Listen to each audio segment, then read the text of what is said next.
This is something that I think about every single time that I'm on a path and I start hitting fear. And fear is one of the biggest things that literally hits everyone. But the fear of regret, literally the fear of regret is like, it hits me between the heart, hits me right between the eyeballs. And this really comes up. This is what you should do. Start reading obituaries every single day. Start reading an obituary from a veteran of World War II. Start reading an obituary of someone that grew up in your town, or a family friend, or friends, whoever.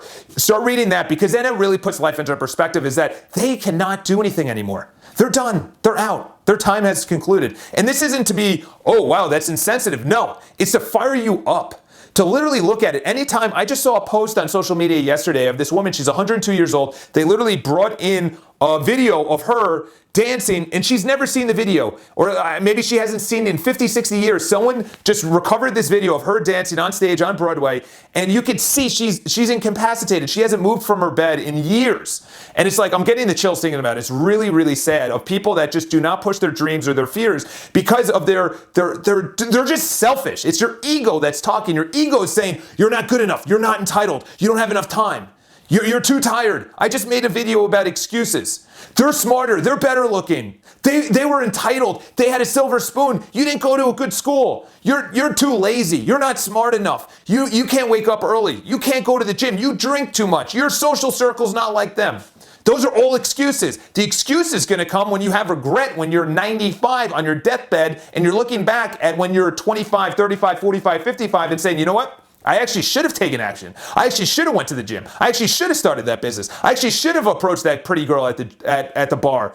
These are all excuses, and excuses need to be rationalized for something that in the future, looking back at it. In other words, this is what I do. I call it the rocking chair effect, is that you literally sit in a rocking chair on a porch at 85 years old when you can't do what you're doing right now, and you literally look back and look at yourself presently and say, if you were 85 and you couldn't do what you could do now, what you do? In other words, you look back and say, you're like, you know what? I can't approach that pretty girl. She may have a boyfriend. Okay, great. Put yourself in the future and look back at this time and say, will I regret this moment of not starting business, of not approaching that pretty girl, of not going to the gym, of not eating healthy, of taking more that cigarette or having something to drink?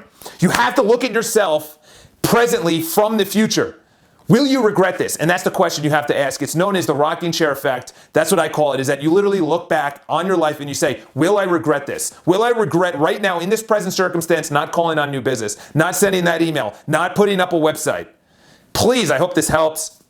The fear of dying with the fear of regret while you're dying is what's really going to motivate you. I hope this helps. I come out with a new video every single day. I'll talk to you guys tomorrow.